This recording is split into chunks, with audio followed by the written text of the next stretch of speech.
That was very unexpected, but incredibly acted upon by Secret Service and law enforcement. And this was an event dedicated to freedom of speech that was supposed to bring together members of both parties with members of the press.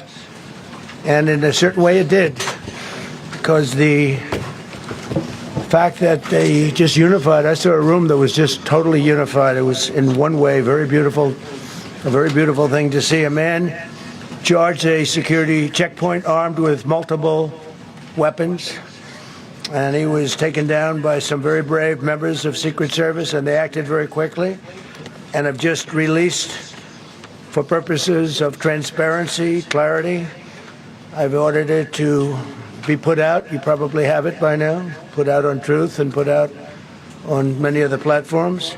A tape showing the violence of this thug that attacked our Constitution, and also showing how quickly Secret Service and law enforcement acted on our country's behalf. Really did a great job.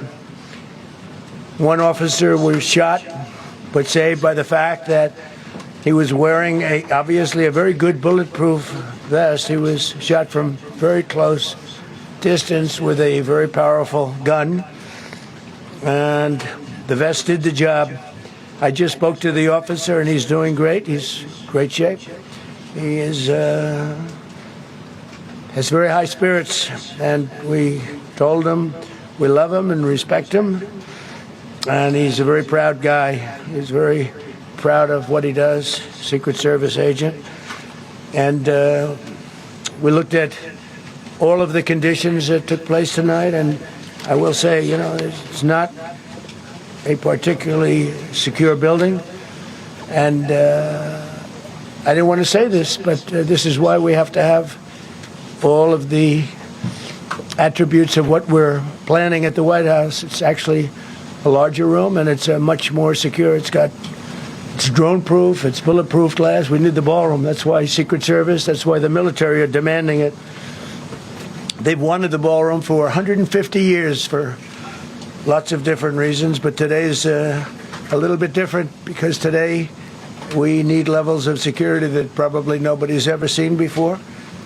But everyone owes a tremendous debt of gratitude to the courage of law enforcement, the law enforcement, and working with the D.C. police, and we just spoke with the mayor. And when we're finished, the police chief is going to take over and discuss it also from their viewpoint. But they also performed exactly as they were supposed to, and you see the attacker in different positions, but you also see the attacker totally subdued and under control. So as you know, this is not the first time in the past couple of years that our republic has been attacked by a would-be assassin who sought to kill. In Butler, Pennsylvania, less than 2 years ago, you all know that story. And in Palm Beach, Florida, a few months after that, we came close. We really had, again, we had some great work done by law enforcement. But in light of this evening's events, I ask that all Americans recommit with their hearts in resolving our difference peacefully. We have to resolve our differences. I will say, you had Republicans, Democrats, independents, conservatives, liberals, and progressives. Those words are interchangeable, perhaps, but maybe they're not. But yet everybody in that room, big crowd, record-setting crowd. There was a record-setting group of people, and there was a tremendous amount of love and coming together. I watched, and I was very, very impressed by that. But we were, First Lady and I were taken very well care of, very quickly rushed off the stage. Vice President J.D. Vance, who's here, was likewise beautifully done. He was just saying how quickly everybody acted, law enforcement, Secret Service in particular in this case, but law enforcement. Marco had the same thing. Pete was there. Pete didn't want any help. He didn't want anybody to help him. He doesn't want anybody to help him, but he did get some, didn't you? And I think you also said that it was very impressive. So with that, I'd like to ask Todd Blanche to come up, say a few words, and tell you it's already underway, the the man has been captured. They're going to his apartment. I guess he lives in California, and he's a sick person, a very sick person. And we don't want things like this to happen. I think it's very important that I say, though, and I told the representatives of the evening, they did such a beautiful job. It was such a beautiful evening. And again, they're talking about free speech in our Constitution. That's what it's all about, not just White House correspondence. It was really based on free speech in our Constitution.